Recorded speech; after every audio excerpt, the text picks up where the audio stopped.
Bonsoir Marie Lebec. Bonsoir. Bonsoir, vous êtes députée des Yvelines, vice-présidente du groupe La République En Marche à l'Assemblée. Merci d'être dans Brunet-Neumann. Je vais être obligé de... On va évidemment parler du projet de réforme des retraites, mais d'abord je voudrais qu'on parle de l'actualité. L'actualité ce soir, c'est Jean-Paul Delevoye. Il est englué dans une triple affaire de conflit d'intérêts. Il n'a pas déclaré qu'il était administrateur bénévole de l'Institut de formation de la profession de l'assurance. Il a omis de déclarer qu'il était président d'honneur du think tank Parallax. Et aujourd'hui, on apprend qu'il siège depuis 2016 au Conseil d'administration de la fondation SNCF, qui est évidemment très concernée par le projet de réforme des retraites. Alors je vous pose la question très simplement, est-ce qu'il est encore l'homme de la situation? Est-ce qu'il peut encore porter le projet de réforme des retraites? Si on parle de ce dont vous parlez à l'instant, le fait qu'il soit au conseil d'administration de la fondation SNCF, moi je crois qu'il faut que Jean-Paul Delevoye il prenne le temps de faire sa déclaration d'intérêt de manière entière et très claire pour que l'ensemble des Français voient que c'est un homme d'engagement, mais qu'en même temps il n'est pas conflicté dans cette affaire puisqu'il a été capable de porter ce projet de réforme. Mais Jean-Paul Delevoye, il a des équipes, il faut aussi que ces équipes elles se mettent un peu à la tâche et qu'elles puissent faire cette déclaration. Au demeurant, purement sur la fondation SNCF, c'est un engagement bénévole. Il faut déclarer tous ces engagements à la HATPV, mais quand on a aussi une carrière qui est très dense, comme Jean-Paul Delevoye, il peut... J'entends la défense que vous prenez. J'entends que vous prenez la défense de Delevoye, mais juste répondez à ma question. Est-ce qu'il peut encore porter la réforme des retraites? Sur le fond, tout à fait, puisque d'une, il faut faire ces déclarations, c'est très important, mais il n'y a pas de conflit avec la réforme des retraites. Et surtout, sur le fond, c'est la personne la plus compétente pour conduire cette réforme. On va écouter Jordan Bardella, parce que vous imaginez bien qu'à droite comme à gauche, la France Insoumise, le Parti Socialiste, j'aime bien les citer de temps en temps parce qu'on ne les voit plus tellement dans la vie politique, le Parti Socialiste, la France Insoumise, le Rassemblement National, même les Républicains, tout le monde va crier haro sur Delevoye. Écoutez Jordan Bardella du Rassemblement National. Monsieur Delevoye, qui est ministre, qui n'a, selon la Constitution, pas le droit d'occuper une activité professionnelle, a d'abord été membre d'un think tank, qui est proche des assurances, qui est proche du milieu des assurances, qui va bénéficier de cette réforme des retraites. Il a été pris la main dans le sac, il a dit « je démissionne, non pas du gouvernement, mais de ce groupe d'influence ». Ensuite, on a appris qu'il a été payé, en contradiction avec la Constitution française. Et il nous dit « je vais rembourser l'argent ». Ce qu'il a fait est interdit. Et je pense que le minimum qu'on doit aux Français, qui plus est sur un dossier extrêmement sensible, c'est la transparence. Donc le bon sens populaire voudrait qu'il rende sa casquette et qu'il rende son titre de haut-commissaire. Ça va être tous les jours.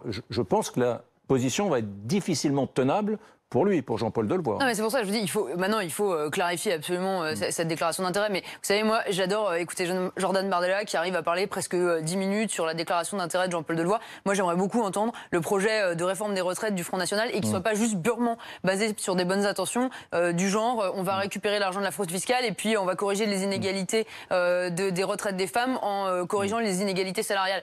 Voilà, c'est un peu ça le sujet. Je crois qu'effectivement, il faut absolument qu'on amène toute la clarté pour les Français.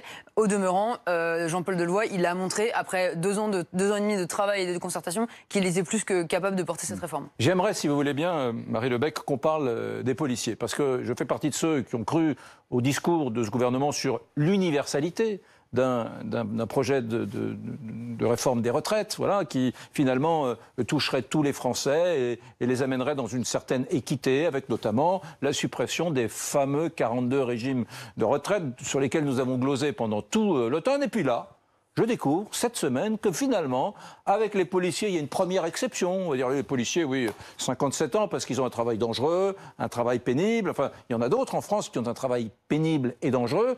Je trouve ça un peu choquant, moi, que finalement, on nous ait vendu l'universalité, la retraite pour tous à 64 ans avec quelques modulations. Mais là, c'est vraiment la survivance d'un régime spécial quand même. Non, parce que ce qu'on a dit quand on dit l'universalité, c'est surtout au niveau des cotisations. Quand vous avez 1 euro cotisé, ça vous ouvre les mêmes droits. Pour les policiers ou pour les militaires, d'ailleurs, on pourrait élargir le dossier puisqu'il y aura aussi des négociations. On considère que pour les fonctions régaliennes qui touchent à la sécurité de l'État, il faut être dans une condition physique particulière, être en pleine possession de ses moyens et pas qu'à 57 ans. Même ceux qui sont dans les bureaux, même ceux qui ne sont jamais sur le terrain. Non mais attendez, Monsieur Brunet, je crois que c'est très important que dans une profession, on puisse, et c'est ce qu'on a essayé de dire, la question c'est comment est-ce qu'on fait converger l'ensemble des systèmes. Et par ailleurs, on a toujours insisté sur le fait que sur le régalien, il y aurait une sorte de dérogation. Mais ce qui est important, je crois, quand on parle, puisque vous allez certainement, enfin, on pourrait certainement aborder le cas des enseignants ou des autres professions de la fonction publique ou les autres régimes spéciaux qu'on va faire converger progressivement. Le fond du sujet, c'est surtout de dire comment est-ce qu'on les amène dans ce système et comment est-ce qu'on prend en compte non pas les spécificités d'une profession, et c'est ça qu'on cherche à casser, mais bien les spécificités qui sont attachées à un individu. Et effectivement, il y a certains points de bonification qui vont arriver tout au long de votre carrière, mais comme vous, si vous travaillez de nuit, ça vous donne des points de bonification. Marie Lebec, pardonnez-moi, j'entends et je comprends assez bien les arguments que vous venez de défendre, mais je me mets dans la tête d'un cheminot. Je me mets dans la tête d'un danseur de l'Opéra de Paris ou de tout autre bénéficiaire des régimes spéciaux. Mais les gens vont se dire, attendez, on a donné aux policiers, vraisemblablement les pompiers, les militaires vont y avoir droit aussi. Pourquoi pas nous ? Parce que c'est une profession, enfin, ce sont les professions que vous avez citées, sur lesquelles on a toujours été très clair sur la spécificité qu'il faudrait accorder au fait de rentrer en retraite, peut-être un peu de manière un peu anticipée. Parce que ce sont les fonctions régaliennes de l'État et qu'ils sont chargés d'assurer la sécurité. Et puis, moi, je crois encore une fois qu'il ne faut pas vouloir faire de l'uniformité. L'universalité, c'est de dire vous avez les mêmes droits quand vous cotisez la même chose. Ça veut dire, si vous êtes cheminot, que vous travaillez de nuit, si vous êtes ouvrier dans une usine, que vous travaillez de nuit, si, admettons que vous êtes cadre et que vous travaillez de nuit, peu importe l'ensemble de ces professions, vous avez des points parce que vous travaillez de nuit et que c'est considéré comme une tâche pénible. Mais ce qui est fou, c'est qu'au tout départ, le ministre de l'Intérieur, Castaner, parlait de ceux qui étaient sur le terrain. Il parlait des policiers qui étaient sur le terrain et qui, par conséquent, avaient une vie dangereuse, qui avaient une vie pénible, on va dire. Bon. Là, c'est pas la même chose. Tous les fonctionnaires de police, y compris ceux qui sont dans les bureaux, y compris les employés de bureau qui ont un travail plutôt administratif, et je ne les déprécie pas en disant cela, tout le monde va être bénéficiaire de ce néo-régime spécial.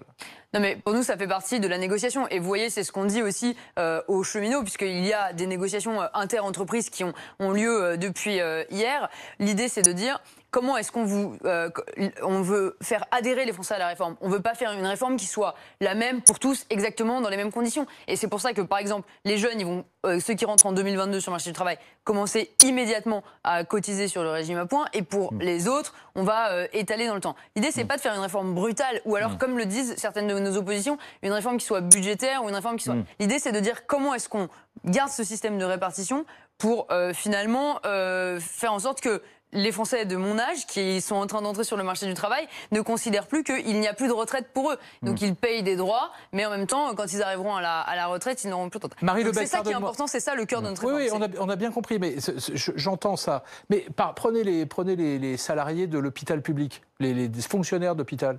Ils disent la même chose, au fond. Ils disent nous aussi. Or, eux, ils vont avoir le droit à l'âge pivot, 64 ans. Alors, je voudrais que vous écoutiez d'ailleurs un de leurs représentants, un représentant syndical des professions de l'hôpital. Écoutez ce qu'il dit à ce sujet-là. Les déclarations du Premier ministre ont été prises comme une déclaration de guerre. On nous demande de travailler plus longtemps à l'hôpital. On ne peut pas accepter. Aujourd'hui, nous travaillons en permanence dans l'insécurité totale pour la population et pour le personnel. Il manque de tout à l'hôpital. Eh oui, l'hôpital va mal. Ça, on le sait. Ça fait des mois qu'il y a des grèves à l'hôpital. Les internes étaient dans la rue. 60% d'entre eux étaient en grève. Et là, tout à coup, ils comprennent, mais peut-être que vous allez les démentir, ils comprennent que eux, à l'hôpital, ils vont travailler jusqu'à 64 ans, alors qu'on vient de dire aux policiers 57. Mettez-vous à leur place une seconde. Alors, pardon, mais juste, déjà, de fait, la personne qui était interviewée, elle représente la CGT qui est contre le projet de réforme que l'on porte par principe. C'est vrai. Donc une fois qu'on a dit ça, ensuite l'autre chose qui est importante, je crois, c'est de rappeler aux Français et notamment à ceux qui sont dans les régimes spéciaux que les négociations ne sont pas terminées. Mais la question de l'âge, oui, mais les 64 ans. La question de l'âge, elle va, c'est ce qu'on a dit et c'est ce que le Premier ministre a dit et c'est ce qu'on a dit aussi à Laurent Berger. Et d'ailleurs, vous remarquerez que Laurent Berger ne conteste pas sur le fond de cette réforme, c'est que nous, ce qui est important, c'est les 64 ans, il les conteste. Oui, mais pardon, ce qui est important, c'est l'équilibre du système. Moi, je suis désolée, mais l'équilibre financier, vous voulez dire? Non, mais l'équilibre du système global. On peut prendre les mesures les unes après les autres, les décortiquer, elles n'auraient aucun sens prises indépendamment. Moi, je crois que ce qui est fondamental, c'est de dire l'équilibre global. On pense que l'équilibre global va plutôt passer par la mise en place d'un âge d'équilibre. Si et notamment, et on appelle vraiment la CFDT à faire ça, si les partenaires sociaux trouvent des solutions alternatives, on reprendra leurs propositions. On n'est pas arc-bouté sur une histoire de 64 ans. Par contre, en revanche, vous voulez pas nous dire ce soir que les 64 ans, c'est abandonné? Mais non, parce que ce n'est pas abandonné, parce qu'on attend aussi les propositions des partenaires sociaux. Mais moi, je vais vous dire, il est hors de question. Ma génération, elle paye. Et Monsieur Brunet, je sais que c'est quelque chose auquel vous êtes très attentif, la dette de l'État, ce qu'on pourrait matérialiser comme une dette écologique. Mais j'aimerais bien qu'on n'ait pas à payer la dette des retraites. Donc, c'est fondamental que dans cette nouvelle réforme qu'on va mettre en place, que oui, elle soit à l'équilibre. Mais encore une fois, il n'y a pas de principe fondamental sur lequel on dirait c'est 64 ans ou rien. Mais c'est aux partenaires sociaux aussi de nous proposer des solutions. Dites-vous, qui êtes une parlementaire, La République En Marche, mais qui venait de la droite à l'origine, est-ce que vous n'êtes pas un peu déçu de voir que finalement les aspects budgétaires sont un peu laissés de côté, on les met sous le tapis, parce qu'il ne faut surtout pas parler d'argent aux Français, ça pourrait les heurter, les Français ils veulent de l'humain, surtout pas... Enfin là franchement, on n'est pas des enfants, c'est pas une nurserie, et il semble bien que l'ensemble même des concessions qui soient faites, l'ensemble même de cette réforme, qui est une réforme très sociale, et si j'étais taquin, je dirais même une réforme de gauche, l'ensemble de cette réforme va coûter sacrément cher, très cher. Pourquoi est-ce que le Premier ministre ne nous dit pas, voilà, effectivement, il y a un certain nombre de concessions qui vont être faites en marge de la réforme, notamment les 907 000 enseignants dont le salaire va être revalorisé. C'est formidable, ils ne gagnent pas beaucoup d'argent, on est tous d'accord. Mais avec quel argent? Mais avec quel argent? Cette affaire risque de nous coûter plus cher que le maintien de l'ancien régime de retraite. Pourquoi est-ce qu'on ne le dit pas, ça? Mais parce que, Monsieur Brunet, quel est le fond vraiment de cette réforme? Le fond, c'est de dire, aujourd'hui, on est sur un système qui est un peu à bout de souffle, qui fonctionne bien, qui fonctionne pas très bien, mais auquel les Français sont attachés, la logique de répartition, et en même temps, on arrive à quelque chose qui n'est plus tenable, c'est-à-dire de moins en moins d'actifs, de plus en plus de retraités. Moi, vous savez... une des raisons profondes qui m'ont fait rejoindre Emmanuel Macron, c'est que venant de la droite, et quand j'écoute encore les Républicains aujourd'hui, j'en ai assez d'entendre des gens qui m'expliquent que pour sauver le système actuel, on va juste repousser de 2 ans l'âge de départ à la retraite et que tout ira bien et dans le meilleur des mondes. Et au final, tous les 5 ans, on se retrouve avec des ministres qui essayent d'expliquer que il faut repousser de 2 ans l'âge de départ à la retraite. Moi, je suis convaincue, non pas parce que la réforme, elle va coûter cher ou elle va pas coûter cher, ou parce qu'elle est compliquée à mettre en œuvre, ou parce que pour certaines professions, on va devoir un peu adapter la réforme. Je suis attachée à cette réforme parce que pour une fois, on a un président de la République qui a été courageux et qui a dit « Moi, je suis attaché à la logique de répartition et pour autant, je crois qu'on peut la faire évoluer. La faire évoluer pour qu'elle corrige mieux les inégalités que conserve le système aujourd'hui, qu'elle s'adapte mieux au parcours professionnel des Français qui ne sont plus linéaires. Et oui, c'est une réforme qui est compliquée à mettre en œuvre, qui suscite beaucoup d'inquiétudes. Mais justement, pardonnez-moi. Être capable de dire on va totalement repenser le système qui date depuis 45 ans. Justement, pardonnez-moi, il y a une mobilisation annoncée pour mardi prochain. On verra d'ailleurs s'il y a plus ou moins de monde que lors de la fameuse mobilisation du 5 décembre. Mais on n'est que vendredi aujourd'hui. La mobilisation et les manifestations, c'est mardi. Est-ce qu'entre aujourd'hui et mardi, on peut imaginer que le gouvernement fasse des annonces, sinon des concessions, ça va énerver Eric, mais au moins un certain nombre d'annonces pour faire baisser la pression, ou est-ce qu'il faudra attendre? Après, il faudra accepter des grèves qui vont peut-être même continuer pendant les fêtes de Noël. Alors, sur le calendrier de June, il faut d'abord rappeler que le dialogue n'a jamais été interrompu, je veux dire, et on a bien vu d'ailleurs que Laurent Berger avait, après sa déclaration suite au discours du CESE, dit que sur un certain nombre de points... mais vous avez bien compris le sens de ma question. Oui, bien sûr, mais... En gros, si je reprends la terminologie d'Éric, vous avez lâché sur les policiers. On est en train de faire des concessions aux enseignants. Est-ce qu'il va y en avoir d'autres d'ici mardi? Non, mais pardon, ce que je veux dire, c'est qu'il y a des discussions. Il y a des discussions tous les jours avec les syndicats. Donc, je ne suis pas dans l'agenda du Premier ministre, mais si une concession est trouvée, et c'est d'ailleurs ce qu'on a fait pour les enseignants, et je déplore un peu que les syndicats n'aient pas fait redescendre l'information, on avait trouvé une source de compromis avant la présentation du dispositif général, et on leur a donné. Donc, c'est possible qu'avant mardi, il y ait des annonces. Mais juste ça, c'est important. En un mot, mais je ne suis pas dans l'agenda du Premier ministre. En un mot, je crois que c'était fondamental pour les Français qu'on ait ce discours, parce qu'il ne faut pas oublier qu'il y a 42 régimes spéciaux à faire converger, mais il y a pour le reste des millions de salariés qui attendaient, ou d'actifs qui attendaient aussi d'avoir les informations. Bien, merci Marie Lebec. Je rappelle que vous êtes députée des Yvelines, vice-présidente du groupe LaREM à l'Assemblée nationale et que vous êtes membre de la Commission des affaires économiques. Merci mon cher Laurent Neumann, merci ma chère Marie. C'est fini, on se retrouve vendredi prochain à 19h. Très précise, c'est notre rendez-vous. Voilà. Et dans un instant,